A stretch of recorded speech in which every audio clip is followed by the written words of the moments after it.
Yeehaw! What's going on, everyone? It's the Disco! Welcome back to Conker's Pocket Tales. I'm so sorry about that intro, but we're in the western area. This is Vultureville. We have another 8 presents to get before we can leave, so let's enjoy this desert with a bunch of cacti and that's about the only thing it has that has to do with westerns. Actually, no, it's kind of a mishmash of desert plus cowboys.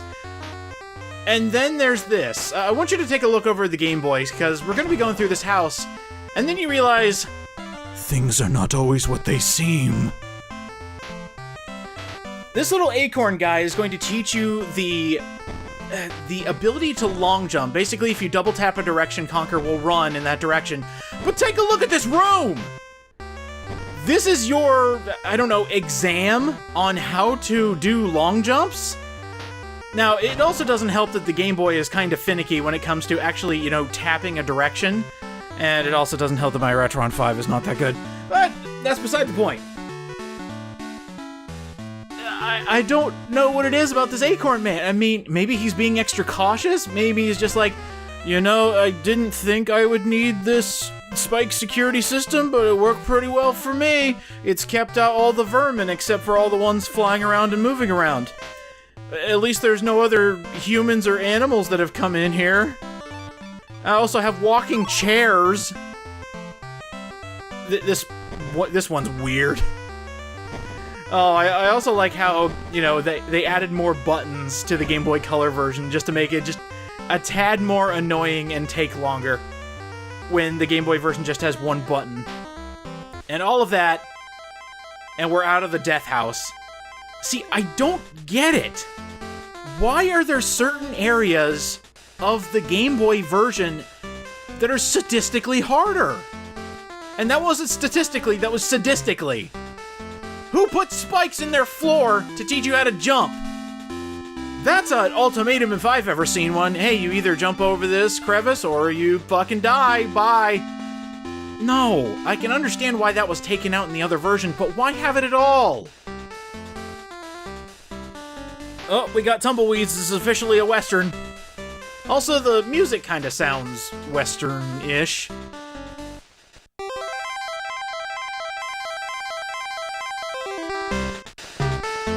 Just a little bit. So, fun little fact. Way back in the day when I got this game for the very first time, I was playing it on an actual Game Boy Color. And around the time I got Pocket Tales, I think it was actually at the exact same flea market, I got a Super Game Boy as well. And, I dug out my old Super Nintendo. I was like, oh yeah, let's test this out. And that's when I noticed the 2 different versions being a thing. It scared the bejesus out of me, where all of a sudden Conker's face was at the intro, and it wasn't the house I saw in the Game Boy Color. I thought I had glitched something. I was like, no way. Is this a function of the Super Game Boy? I mean, what is this? Yeah, it turns out there were 2 versions, and the only reason I bring this up is because while playing on the Game Boy Color, this is where I stopped. I stopped right here at the beginning of Vultureville. I even told myself, I'll get back to it. And then 7 years passed. Getting back to here, we actually do have a side quest. If you find the guy's key, you can open up the attic, I guess, and we can get higher up into the hotel. And you do want to do that because there's a collectible up there. I guess there's one other thing I can talk about, speaking of the Super Game Boy. The cartridge. You know how there's multiple versions of the same game on the cartridge? Well, you can't play them both at the same time. The game actually prompts you, and in fact the manual also prompts you saying, by the way, if you want to play the other version, you're going to have to erase all your data from the other version you played. It's a one and done situation. You're either playing Color or you're playing Game Boy, not both. Which strikes me as odd. I guess there's not an exact switch, but something that switches the 2 versions. And that's why it can't do both at the same time? That's my guess. It's either that or there's not enough memory to swap between the 2 versions.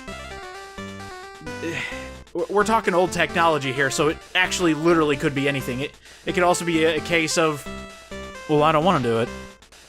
Okay. Now, back when I was practicing and I played the Game Boy version for the first time, I realized something when I got to Vultureville. A couple small quirks about the Game Boy version is, if you're running and you hit collision, you fall on your ass. That is obnoxious. I hate it when games do this, and go figure, this one does it. Another small thing, and again, I don't know why they did this, but if you get hit in the Game Boy version, you fall over. So that's 2 instances of Conker just falling flat on his ass, but only in one version. Why?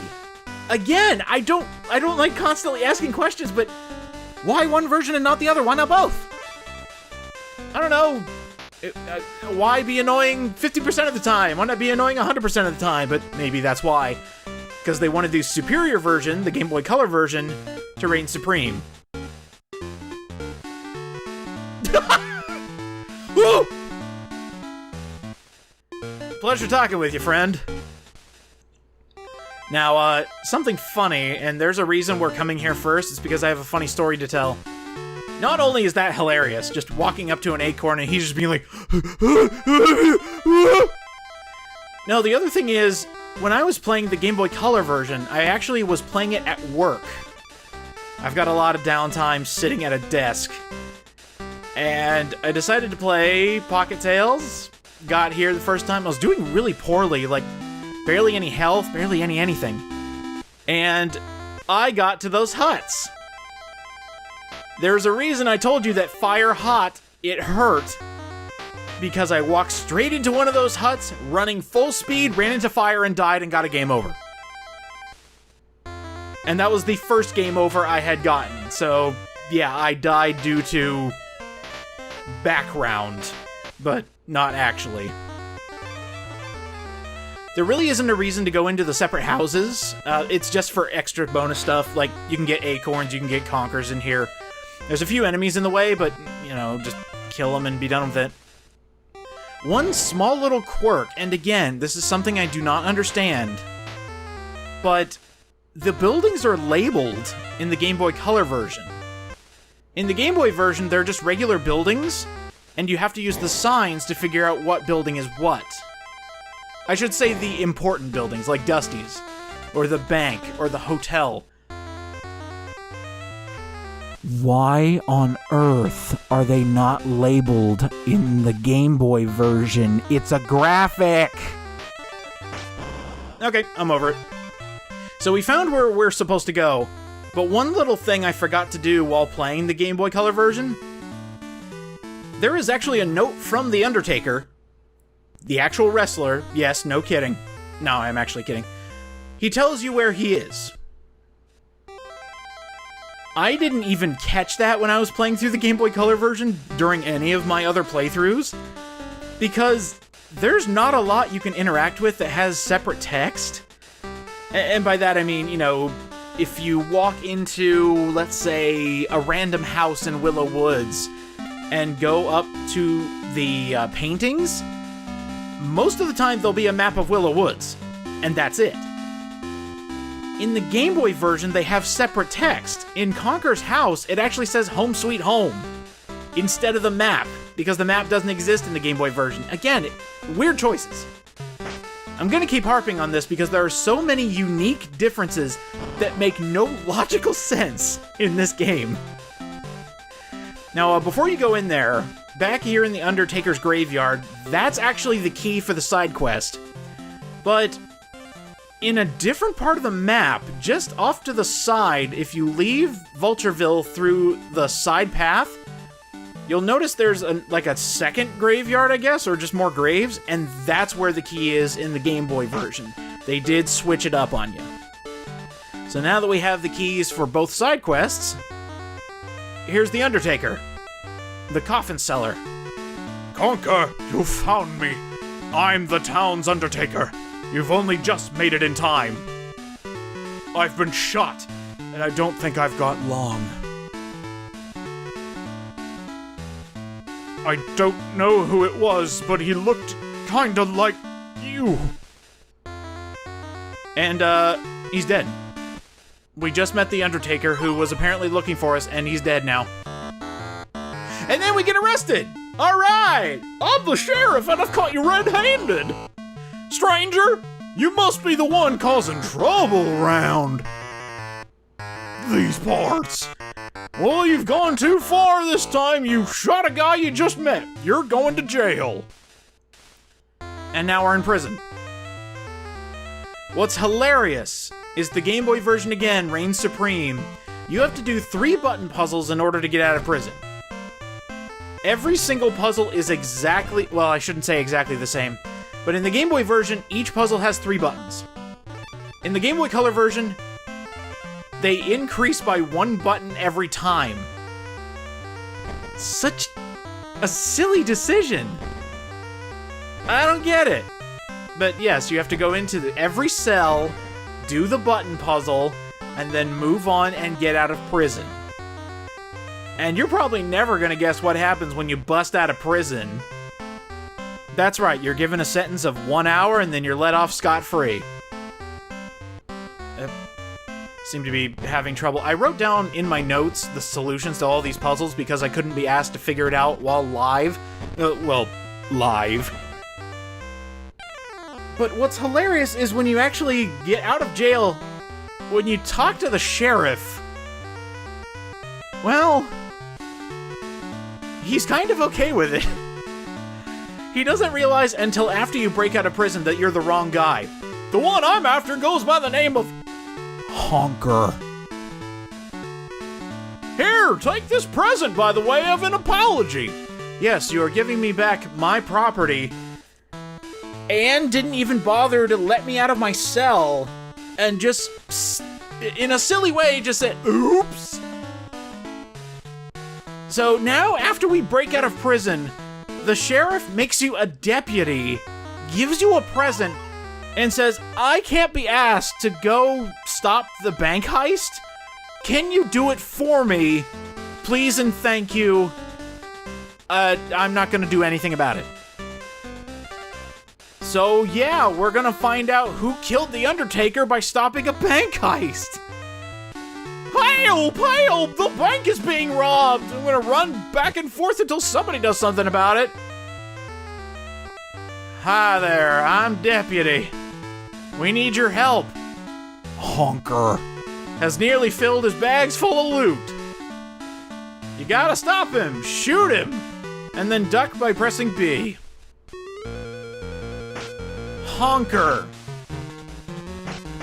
I don't know what they were smoking in 1999, but the last time I checked, honker meant something else. Post-text, does that mean something different in England? Please tell me it means like ne'er-do-well or something like that. Because I don't want to imagine my not even my arch nemesis, my doppelganger skunk, to have giant honkers.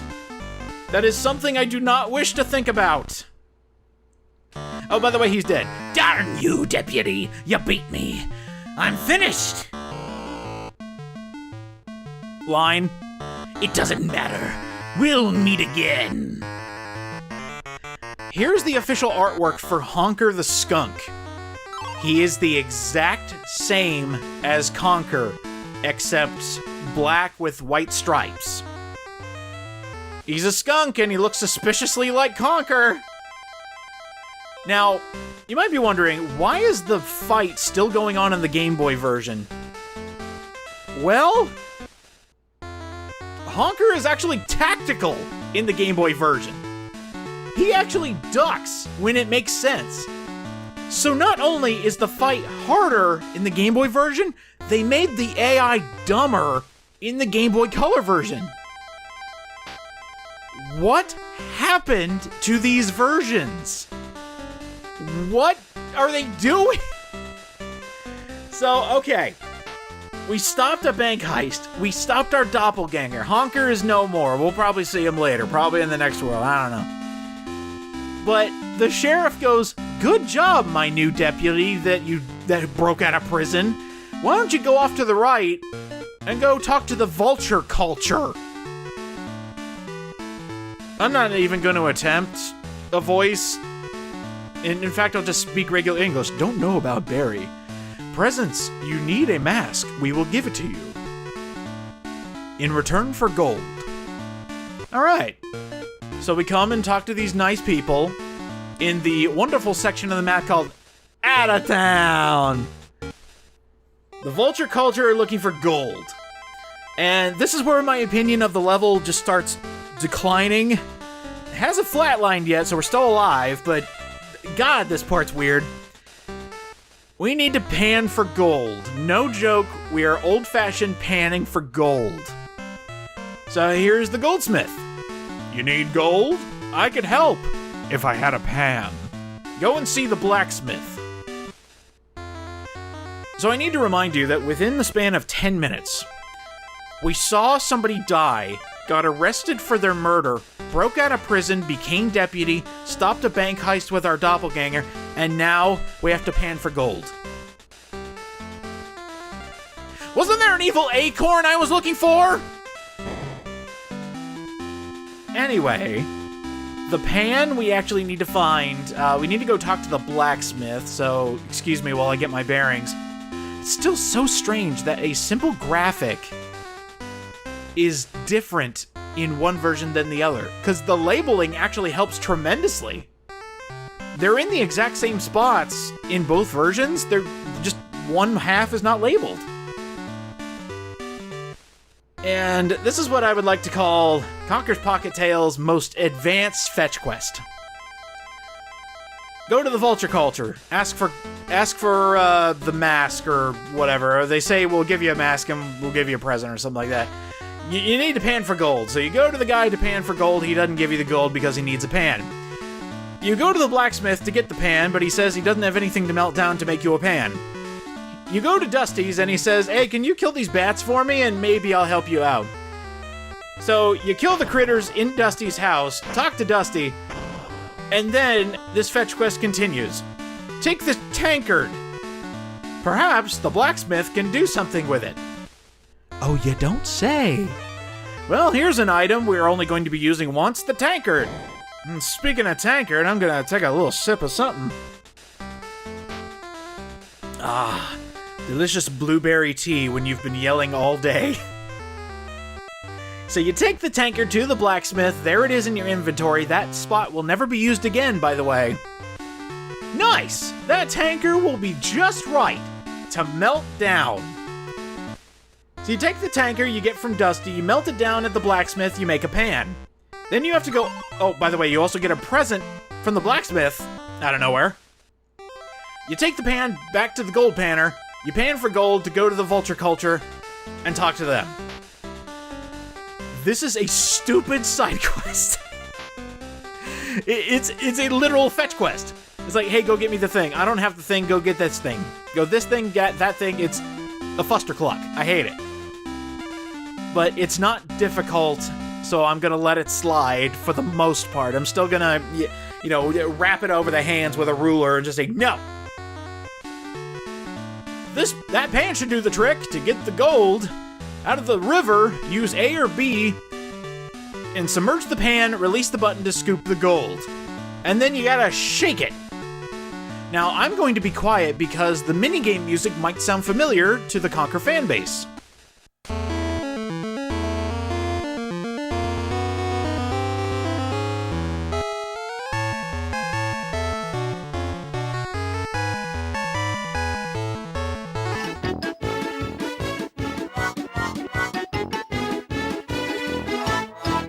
It's the song The Old Chap from Conker's Bad Fur Day. There's your connection between this game and Bad Fur Day. A music track. Well, I guess and characters, but yeah, they make radical changes when they go to the N64, but yeah, that kind of blew me away when I first heard it. I was like, oh, I know that song! That's a cool song! About the only time you hear it in the main game is when you're pissing on fire demons, but you know what? It's fine! One thing I do want to mention, and it's coming up right after we talk to the goldsmith here. a perfect. If you beat minigames either perfectly or beat them in not a lot of time, like you barely have any mistakes, you will actually get free health. So that's kind of cool. One thing I want to mention about the Game Boy version is how finicky you have to be. You have to dunk that gold pan in the water and scoop it up exactly where the gold is, no mistakes, or you will not pick up the gold. Just want to throw that out there. Hi, very sorry, Conker, but an evil acorn has stolen the mask. He went north. We will remove the stone blockage in exchange for that gold. So, Cod Sarn it, the gosh darn evil acorn beat us to the mask. Well, I guess we're gonna have to go figure that out now, won't we? Be sure to check the huts for all the vulture culture people, because they do have little goodies in all their huts. Just be careful so you don't accidentally pull a Niskel and run straight into their hut and roast yourself alive on their open flame. Just a little hint from yours truly. Oh, come on, that wasn't a click. Click. There we go. There's another present, and we are actually closing in on the boss. There's just a couple more places we need to check, but what a wild ride, am I right? This level reminds me of some footage I saw of 12 Tales where Conker was wearing a cowboy hat, and I think this level was the inspiration for that. It would make sense anyway. But yeah, we'll never see what happened there. Instead, we got Barn Boys and Bad Fur Day, but that's okay. It may not have been cowboy themed, but it was barn themed. Yeah! Be sure to load up on plenty of ammo, and let's talk to this evil acorn. Hey, you. Still following me, are you?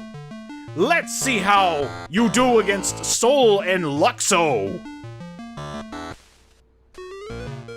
Oh, yay, a free hit. Thanks a lot. Soul and Luxo are majorly different depending on which version you play. In the Game Boy Color version, they just fly around in a bounce pattern, and when they stop, you can shoot them.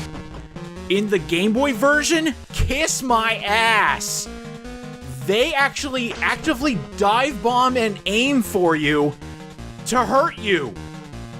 The best way to hurt them is to wait till they land, same as always. But why has it been dumbed down in the Game Boy Color version? Did they not have faith that kids would figure it out? But thankfully, in the Game Boy version, you can hit them multiple times. In this version, when they stop, you kind of have to wait for them to take damage and then they take flight immediately. Oh no! Foiled again! I'll get you next! Time, Conker! Yeah, sure you will. There's our 7th present, and here's the mask. A special mask. It allows you to breathe underwater. Press select to dive in deep water, then press the A or B button to swim faster. Why not try it out by the bridge? Hint, hint. Swimming. You don't have to do it a lot in Conker. There is one level that's surrounded by water, but it's not as bad as you might think. So you don't have to deal with swimming mechanics. It's actually fairly simple. When you know you don't have anything else to do story-wise, if you talk to anybody, they will just parrot the line, "Good luck on the rest of your quest." That's when you know, okay, we're done here.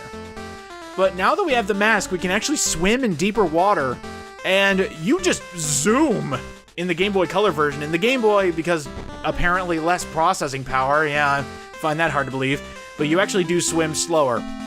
What's also weird is in the Game Boy version, pressing the, I believe it's the B button, actually makes you dive instead of the select button. It's weird. But here, if you press select on dark water,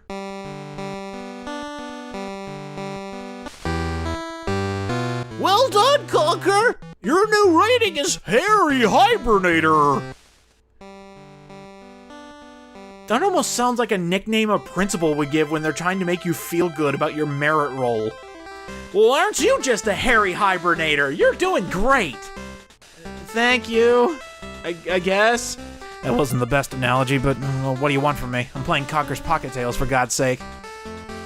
Before we leave Vultureville, I want to make a stop at the hotel because we got that key. So let's take a look at our reward when we go give it to the old man. I'll give you a little extra detail in the background. I honestly thought I screwed myself out of giving this key back when I talked to that acorn downstairs, because he's like, oh, good luck on your quest. And I thought, oh, good lord, no. Please don't tell me that I just made it to where everybody says this and I actually can't use the key. I will be livid, but nope. It's just a little simple thing where you find the key and then we're good to go. Just wanted to double check the rooms there just to make sure I didn't miss anything. And on the top floor, you still get some enemies. You know, it's fine, whatever. But I believe there is... Is there any health over... No, there isn't. Okay, so literally the only reason you come up here is because of this. Complete the switch puzzle, open the door. Sweet. Oh, good lord. Why are there 6 buttons? In the Game Boy version, there's only 3! Alright, let me take a look at my notes here. 2. 3. Are they actually going to do the zigzag pattern? No, they're not, because this changes. We got it. Go down here, and your reward is an invitation. It is in the exact same spot in the Game Boy version, so you don't have to go, you know, out and about to try and find it. And you know what? I actually forgot. I'm just remembering now in post. We can go get another invitation.